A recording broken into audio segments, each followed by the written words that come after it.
Hi, this is Professor Cordes, and this is the week 3 close reading video for English 353 children's literature. This week, ladies and gentlemen, I want to take a moment and review and go over and kind of help guide you through the close reading assignment. This is our first analytical writing that's of greater length than prior. So we are looking at a 4 to 5 page essay response. And the idea is that to conduct a close reading, you really have to analyze literature, but also analyze it really well and then represent it well in your writing. So as I go through here, everything is on Blackboard. You can see down below, there's the rubric in which the university has provided to grade. You have your thesis statement, which is the point you are trying to prove, the development or use of evidence. So that's textual evidence from the story that you've selected. How do you organize things? And obviously, how do you format? Did you proofread your paper? Do you have, MLA, APA formatting, all of those things? So for this assignment, you are actually given the opportunity to select one of the novels that we've done in the past. So looking here, you can pick whether that be The Princess and Curdie, Ella Enchanted, or The Watsons Go to Birmingham. One of the things about a close reading is that you go into the text and you pull it apart and you see how the different components work. So maybe there's the idea of looking at Ella Enchanted and you really like the concepts of how magic is worked or used or utilized, and you begin to pull out how magic is worked.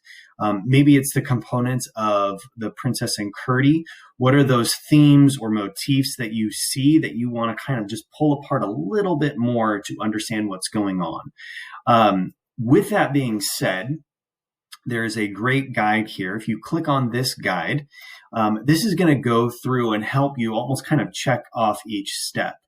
And I would strongly recommend that you begin to work on this during day 1 or day 2, just so your brain can start to get in the process of what you're going to write about. If you wait until day 5, 6, or even 7 in the morning to sit and start writing a paper, the academic quality is not going to be there for an upper division literature course like this one. Looking at the close reading guide, this worksheet helps you kind of track and just check off things as you see fit. So the first one is to identify what is the text that you want to review. And then the second one is to choose a topic within that text to help shape your thesis.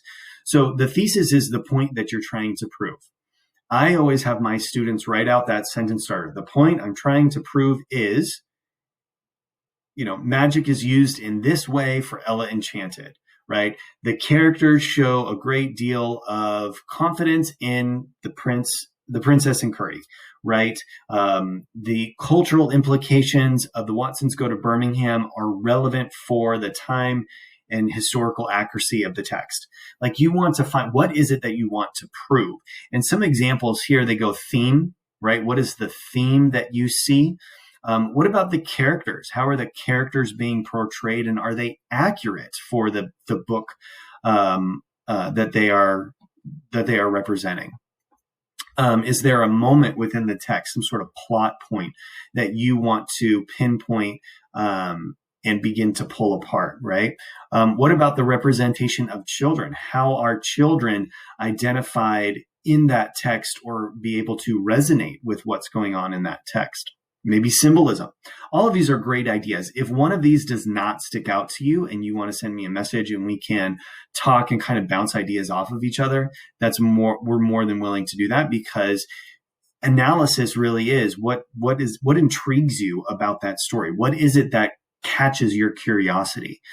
Now, when you craft a thesis, there's a couple different questions here that it's going to kind of help and guide. I always start with the basic sentence starter. What is it I'm trying to prove?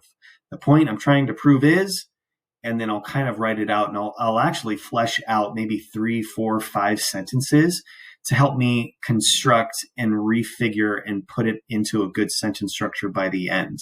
Because sometimes we don't know. Day 2, day 3, you may not know yet. And so to get out your thoughts out of your head and have them and see them there and place them and move them is a good thing to do. So looking here, there's some questions that will kind of help you guide towards that. I would also take into consideration the reader. So in your thesis statement, what are you trying to prove? But then also, what does that do for the reader? And that's part of this text or this assignment as well, is to identify something within the story, but then what does that do for the reader, the child reader? Okay. Now, after you have done kind of figure out, okay, I think I want to use this. I think I want to use that. I think I'm going to look at this component in my story. You need to go back to the story and pull out evidence to help support what you're trying to say. So let's say that you are going to character development for the Princess Eng353 or the Watsons Go to Birmingham. Go back to that text and pull out examples from the story that show what you're trying to prove. Okay.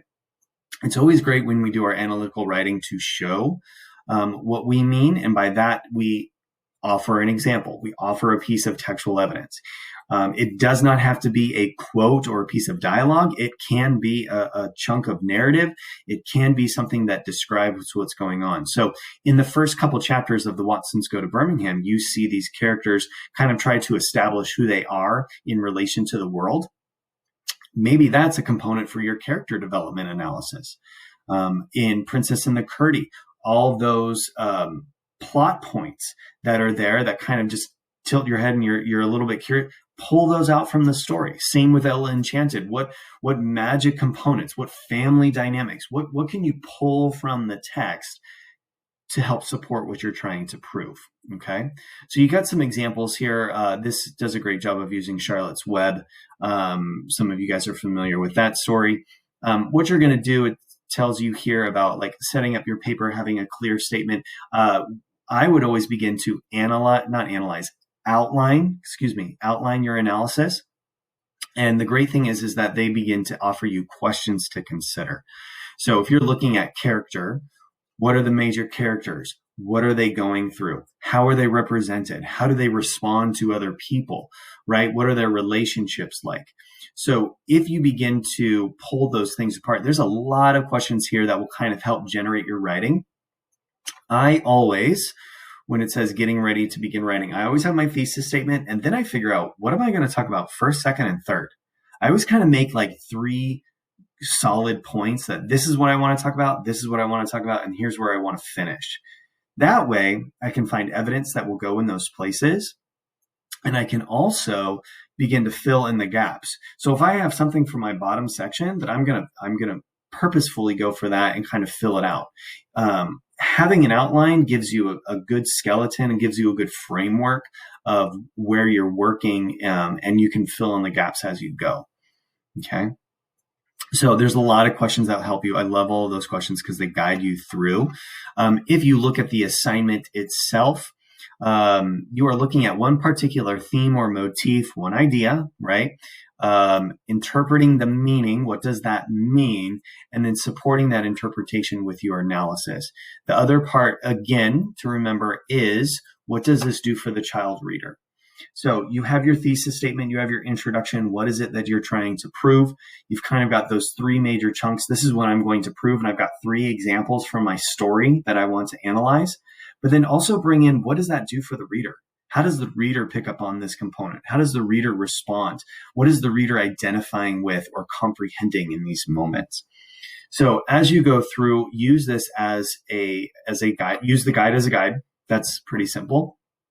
And you want to get to the bottom of that 4th page. So this is not get to the top of the 4th page. This is the bottom of the 4th page. We're not looking for you to retell the story. We're looking for you to go into the story and pull it apart and say, look at all these things that I found, and here's why it's important, and here's what it does for our reader. Okay. If for whatever reason you have questions or concerns as you go through this assignment, please message me. You have the rubric here that the university set up for what you will be graded on. And so I grade according to this. I will look, do they have quality pieces of textual evidence? Do they have a good thesis statement?